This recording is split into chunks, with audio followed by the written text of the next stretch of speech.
Hillary Clinton is very much worried about the prevalence of heroin addiction in the United States. In fact, over the last few years, more and more people have been addicted to heroin as they have tried to get themselves off of prescription painkillers and then found themselves doing a much harder drug. Now, of course, painkillers and heroin have the same active ingredient. They're both opiates. And so what often happens is people do get addicted to prescription painkillers. They'll get cut off by their doctor or by stronger regulations against painkillers, and then they need their fix. And so they, of course, go to the black market looking for heroin, which they become severely addicted to. Many people have lost their lives as a result of this.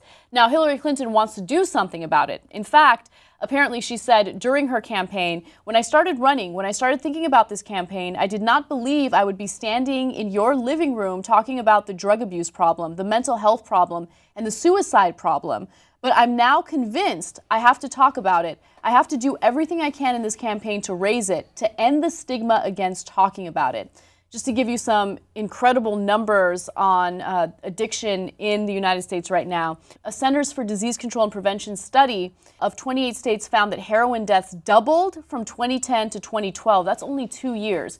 U.S. heroin-related overdose deaths increased 39% in 2013 from the year before, hitting 8,257. So this is a serious issue. We have talked about it before on the Young Turks. And again, it really starts off with the pharmaceutical companies pressuring doctors to prescribe certain opiates. They do prescribe the opiates, and then people are hooked, right? And then after that happened, the government came in and started passing regulations to make it a little more difficult for people to get prescribed painkillers.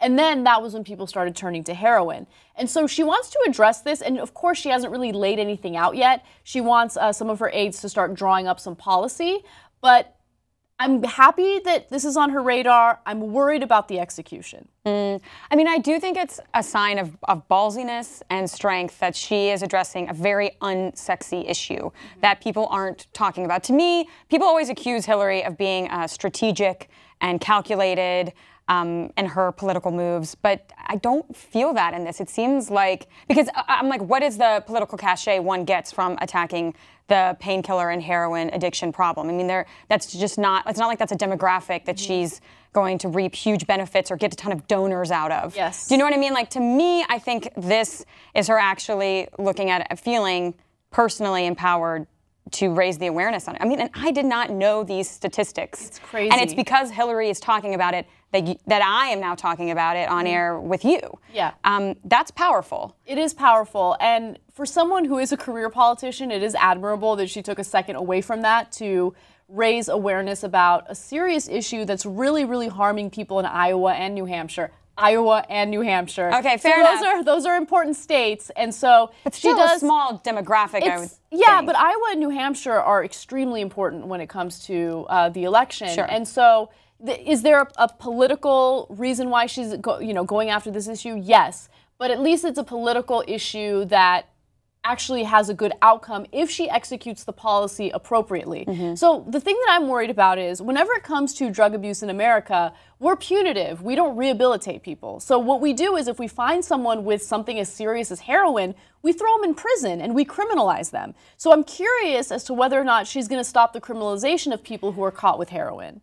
Well, she did say specifically, our prisons and our jails are now our mental health institutions. Yep. So I was also really glad to see that she is drawing the connection between failures in our criminal justice system and over-criminalizing drug addiction and what we're also seeing in terms of mental health. Yes. And and the failings in that system. And the fact that it's this very tangled web and it's tied to poverty and joblessness.